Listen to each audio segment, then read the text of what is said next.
பொன்னியின் செல்வன் முதல் பாகம் புதுவெள்ளம் அத்தியாயம் 52 கிழவன் கல்யாணம். மாமல்லபுரத்து கடற்கரையில் சிறிய சிறிய கற்பாறைகள் பல உண்டு. சில சமயம் கடல் பொங்கி வந்து அப்பாறைகளின் மீது அலைகளை மோதி கொண்டிருக்கும். சில சமயம் கடல் பின்வாங்கி சென்று அப்பாறைகள் உலருவதற்கு அவகாசம் அளிக்கும். அவற்றில் ஒரு சிறிய பாறையை ஏனும் மாமல்லபுரத்து மகா சிற்பிகள் சும்மா விட்டு விடவில்லை.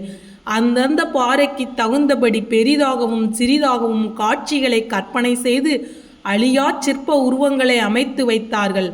அவ்விதம் சிறிய பாறைகள் இரண்டு எதிரெதிராக அமைந்திருந்த இடத்தை ஆதித்த கரிகாலனும் மற்ற இருவரும் அணுகினார்கள். ரதத்திலிருந்து இறங்கி சென்றார்கள். இரண்டு பாறைகளையும் இரண்டு சிம்மாசனங்களாக கருதி கரிகாலனும் மலையமானும் அமர்ந்தார்கள். பார்த்திபேந்திரன் அவர்களுக்கு சற்று அப்பால் நின்றான். அடிக்கடி அலைகள் வந்து அவர்களுடைய முழங்கால் வரையில் நனைத்து கொண்டிருந்தன. அலைகள் பாறைகளில் மோதிய போது எழுந்த திவலைகள் சில சமயம் அவர்கள் மீது முத்து மழையாக பொழிந்து கொண்டிருந்தன. சற்று தூரத்தில் படகுகள் வரிசை வரிசையாக பல்வகை பண்டங்களை சுமந்து கொண்டு கடலை கிழித்து கொண்டு சென்றன. அப்பண்டங்களை படகிலிருந்து இறக்கி பாய்மரம் விரித்து நின்ற பெரிய மரக்கலங்களில் ஏற்றி கொண்டிருந்தார்கள். இரட்டை மண்டல படையெடுப்புக்காக சேகரித்து வைத்த பண்டங்கள் எல்லாம் இலங்கைக்கு போக வேண்டி இருப்பதை நினைத்தால் என் நெஞ்சம் கொதிக்கிறது என்றான் பார்த்திபேந்திரன். பின்னே என்ன செய்கிறது? சோழ நாட்டின் பொறுக்கி எடுத்த வீரர் படைகள் இலங்கையில் இருக்கின்றார்கள். அவர்கள் போர்க்களங்களில் வெற்றி மேல் வெற்றி அடைந்து வருகிறார்கள். 1000 வருஷமாக இலங்கை அரசர்கள் வீற்றிருந்து அரசு புரிந்த அனுராதபுரத்தை கைப்பற்றி ஜெயக்கொடி நாட்டி இருக்கிறார்கள். அப்படிப்பட்ட வீரர்கள் பட்டினி கிடந்து சாகும்படி விட்டு விடுவதா என்றான் ஆதித்த கரிகாலன். அப்படி விட வேண்டும் என்று யார் சொன்னார்கள்? உணவு பண்டங்கள் அனுப்ப வேண்டியதுதான். ஆனால் சோழ நாட்டிலிருந்து நாகப்பட்டின துறைமுகத்தில் ஏறி போக வேண்டும், அல்லது பாண்டிய நாட்டின் சேதுக்கரையிலிருந்து ஏற்றி அனுப்ப வேண்டும். இந்த வறண்ட தொண்டை மண்டலத்திலிருந்து போக வேண்டிய அவசியம் என்ன? அதிலும் நாம் வடக்கே படையெடுத்து செல்வதற்கு இதனால் தடை ஏற்படுமே என்பதை எண்ணிச் சொன்னேன் என்றான் பார்த்திபேந்திரன். அதை நினைத்தால் எனக்கும் உள்ளம் கொதிக்கத்தான் செய்கிறது. அந்த பாவி பழுவேட்டரையர்களின் நோக்கம் என்னதான் என்று தெரியவில்லை. எத்தனை நாள் இதையெல்லாம் சகித்து கொண்டிருப்பது? தாத்தா, ஏன் இன்னும் பேசாமல் வாயை மூடி கொண்டிருக்கிறீர்கள்? ஏதாவது வாயை திறந்து சொல்லுங்கள் என்றான் கரிகாலன். குழந்தாய், இந்த கடல் அலைகள் ஓயாமல் ஓவென்று சத்தமிடுகின்றன. கடல் அலைகளோடு போட்டி போட்டுக்கொண்டு உன் தோழன் பார்த்திபேந்திரனும் கூச்சலிடுகின்றான். இதற்கு நடுவில் நான் என்னமாய் பேசுவது? எனக்கோ வயதாகி தள்ளாமை வந்துவிட்டது என்றார் மலையமான் மிலாடுடையார். பார்த்திபேந்திரா, சற்று நேரம் நீ சும்மா இரு. தாத்தா அவருடைய கருத்தை சொல்லட்டும் என்றான் ஆதித்த கரிகாலன். இதோ வாயை மூடி கொண்டு விட்டேன். பாவம் தாத்தா, தள்ளாத வயதில் மலைக்கோட்டையிலிருந்து கீழே இறங்கி இவ்வளவு தூரம் சிரமப்பட்டு வந்திருக்கிறார். அவர் முன்னால் நான் வாயை திறக்கலாமா? இந்த கடலுக்குத்தான் கொஞ்சமும் புத்தி இல்லை. ஓயாமல் இறைந்து கொண்டிருக்கிறது. இதை அடக்குவார் ஒருவரும் இல்லை. நம் மலை அரசரிடம் சமுத்திரராஜனுக்கு கொஞ்சமும் பயமில்லை போலிருக்கிறது என்றான் பார்த்திபேந்திரன். தம்பி பார்த்திபேந்திரா, அப்படியும் ஒரு காலம் இருந்தது. திருக்கோவலூர் மலையமான் என்ற பெயரை கேட்டு இந்த காசினியில் உள்ள அரசர்கள் எல்லாம் நடுங்குவார்கள். இரட்டை மண்டலத்து சளுக்கர்களும் வல்லத்து வானகோவரையர்களும் வைதும்பராயர்களும் கங்கரர்களும் கொங்கரர்களும் மலையமான் பெயரை கேட்டதுமே இடிமுழக்கம் கேட்ட சர்ப்பத்தை போல் பொந்தில் ஒளிந்து கொள்வார்கள். சமுத்திரராஜனும் கொஞ்சம் அடக்க ஒடுக்கமாகத்தான் இருப்பான். இந்த உடம்பு கொஞ்சம் தளர்ச்சி அடைந்ததும் இப்போது எல்லோரும் துள்ள ஆரம்பித்திருக்கிறார்கள். 1000 வருஷத்து பழங்குடியைச் சேர்ந்த என்னை நேற்றைக்கு மேற்கே இருந்து வந்த பழுவேட்டரையர்கள் ஒழித்துவிட பார்க்கிறார்கள். அது ஒரு நாளும் நடக்கப் போவதில்லை. கரிகாலா, பழுவேட்டரையர்களின் நோக்கம் இன்னவென்று தெரியவில்லை என்பதாக சற்று முன்னால் சொன்னாயல்லவா?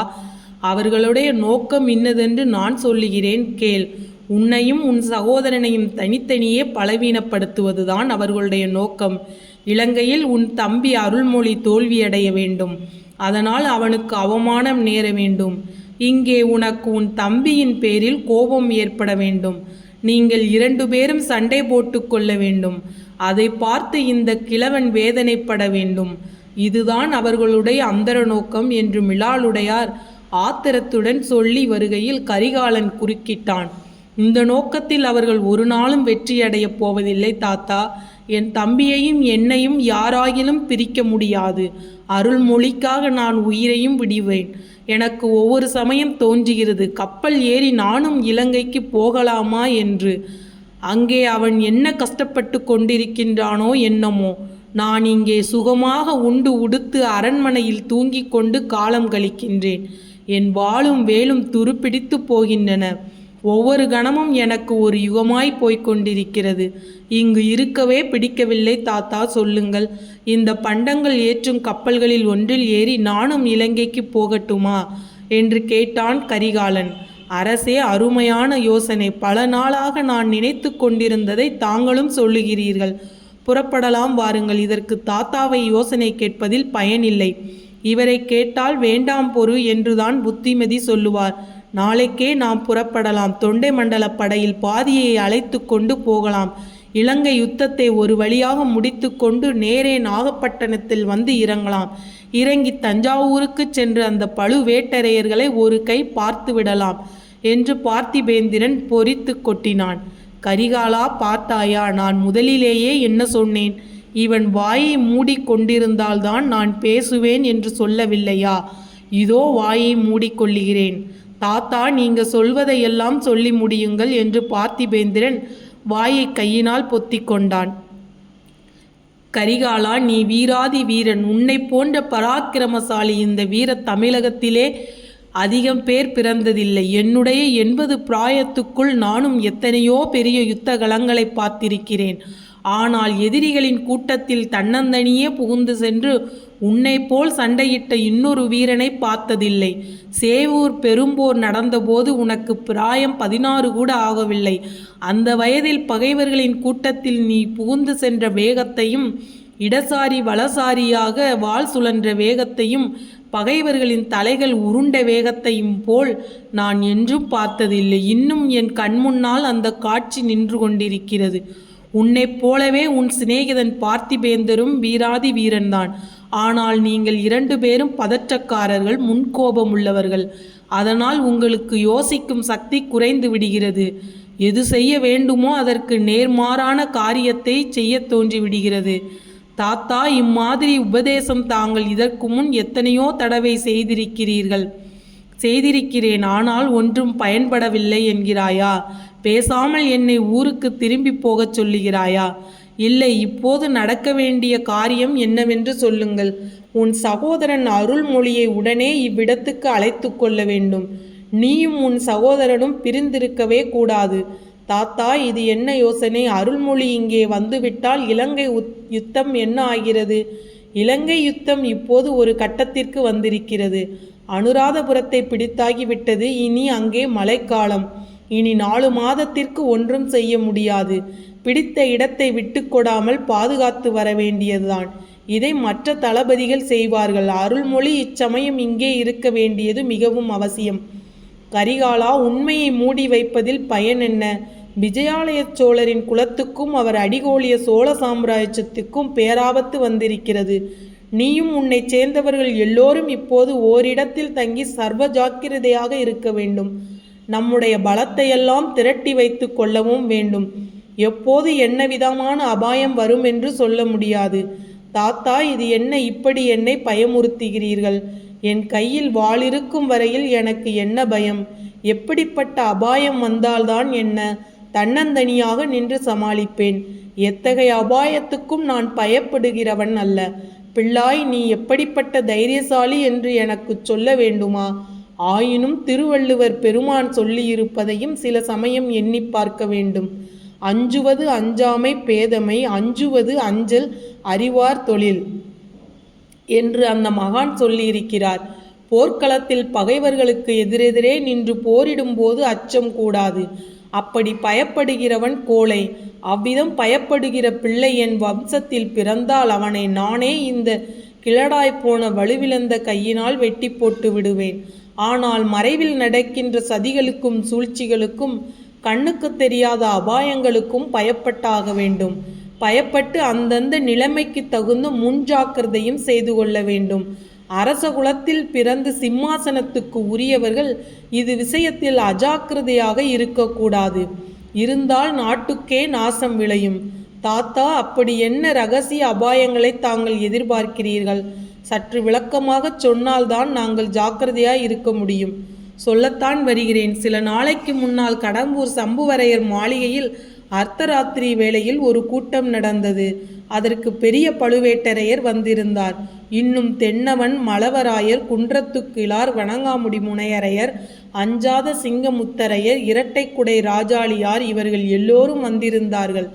என் காதுக்கு வந்தது இந்த பெயர்கள்தான். வேறு பலரும் வந்திருக்கட்டும். அதனால் என்ன? எல்லோரும் நடுநிசை வரையில் கூத்தும் கேளிக்கையும் பார்த்துவிட்டு வயிறு புடைக்கச் சாப்பிட்டு அதற்கு மேல் மிடாமிடாவாய் கல்லை குடித்துவிட்டு தூங்கப் போயிருப்பார்கள். அதை பற்றி நமக்கு என்ன? நீங்கள் சொன்ன தாடி மீசை நரைத்த கிழடுகள் எல்லாம் கூடி பேசி என்ன புரட்டி விடுவார்கள்.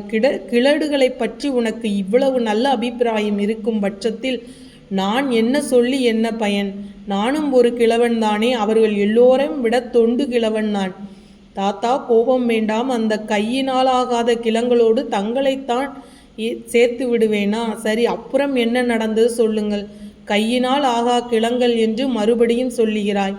அவர்களில் தலைமை பெரிய கிழவன் கொஞ்ச நாளைக்கு முன்புதான் கல்யாணம் செய்து கொண்டான் என்பதை மறந்து விடாதே. இளம்பெண்ணை மணந்த கிழவனைப் போல் உலகில் அபாயகரமான இளைஞன் யாருமில்லை என்பதையும் தெரிந்து கொள். கிழவனின் கல்யாணத்தை பற்றி பேச்சு தொடங்கியதும் ஆதித்த கரிகாலனுடைய முகத்தில் ஒரு விசித்திர மாறுதல் உண்டாகியது. அவனுடைய கண்கள் திடீரென்று சிவந்து இரத்த பலி கேட்கும் சூத்திர தேவதையைப் போல் விழித்தன. உதடுகள் துடிதுடித்தன. பற்கள் நரநரவென்று கடித்து கொண்டன. இதையெல்லாம் மலையமான் கவனிக்கவில்லை. ஆனால் பார்த்திபேந்திரன் கவனித்து கொண்டான்.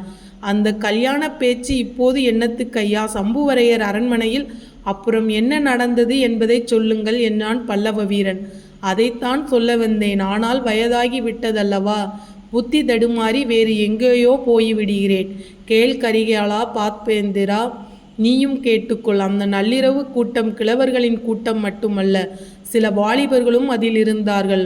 ஒருவன் சம்புவரையன் மகன் கந்தமாறன், இன்னொருவன் என்று தங்கியதை பார்த்து, யார் தாத்தா, இன்னொருவன் யார் என்று கரிகாலன் தூண்டி கேட்டான். உன்னுடைய பெரிய பாட்டனார் கண்டாதித்தனுடைய திருக்குமாரன், உன்னுடைய சித்தப்பன் மதுராந்தகத்தேவன்தான். இதை கேட்டதும் ஆதித்த கரிகாலனும் பார்த்திபேந்திரனும் கலகலவென்று சிரித்தார்கள். இது என்ன சிரிப்பு? இந்த சிரிப்புக்கு பொருள் என்ன? மறுபடியும் என்னை பரிகசிக்கிறீர்களா என்று மிலாடுடையார் கேட்டார். இல்லை தாத்தா, இல்லை. மதுராந்தகனை தாங்கள் வாலிபன் என்கிறீர்களே, அதற்காகத்தான் சிரிக்கிறோம். அவன் கிழங்களியெல்லாம் தொண்டு கிழடு அல்லவா, பழுத்த சிவஞான கிழடு அல்லவா என்றான் ஆதித்த கரிகாலன். கிழவனுக்கு சில சமயம் எவ்வனம் திரும்பும் என்று நீ கேள்விப்பட்டதில்லையா? அதுபோல் மதுராந்தகனுக்கும் இளம்பை திரும்பியிருக்கிறது. சில நாள் முன்பு வரையில் துறவியாகி போகிறேன், சிவகைங்கரியம் செய்ய போகிறேன் என்று சொல்லி கொண்டிருந்தவன் 1, 2, 3 என்று கல்யாணம் செய்து கொண்டு போகிறான் அல்லவா? செய்து கொள்ளட்டும், இன்னும் பல கல்யாணம் செய்து கொள்ளட்டும். அதனால் என்ன? தம்பி மதுராந்தகனின் கல்யாணங்கள் சாதாரண கல்யாணங்கள் அல்ல, ராஜரீக கல்யாணங்கள், பழுவேட்டரையர்களின் அந்தரங்க சூழ்ச்சியைச் சேர்ந்த கல்யாணங்கள். தாத்தா, இன்னும் எதற்காக மர்மமாகவே பேசி கொண்டிருக்கிறீர்கள்? விட்டு சொல்லுங்கள். பழுவேட்டரையர்கள் என்னதான் விரும்புகிறார்கள்?